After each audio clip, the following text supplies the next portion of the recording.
Повеќе од 20 часа трае потрагата по 16-годишното момче од Ресенско кое исчезна во водите на Преспанското езеро. Настанот се случи вчера околу 18 часот во туристичката населба Претор, кога тројца другари изнајмиле една педалинка. Но набрзо, едниот од нив потонал во водата и не испливал на површината. Што се случило засега не се знае, а собственикот на педалинките тврди дека децата скокале во езерото.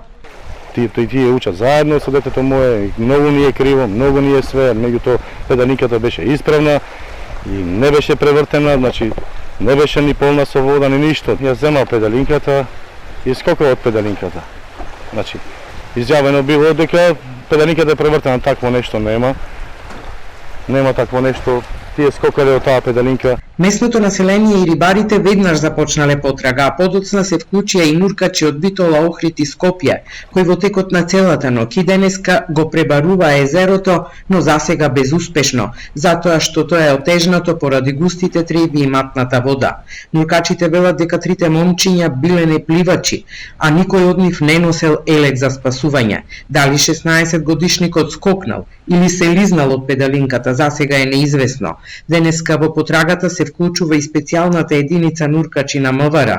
Трите момчиња со педалинката биле на околу 400 метри оддалеченост од брегот, на местото каде водата достигнува неколку метри длабочина. Може да кажам дека на 4 метра некаде од прилика така се кај што било знаци некои што давале од 4 метра некаде, 4 метра, 4,5 далица и јас претпоставка како што е откажуваното. Оваа трагедија целосно ја испразни плажата во Претор, која за овој продолжен викенд беше полна со туристи. Во Преспа речиси и да нема сезона без ваква несреќа.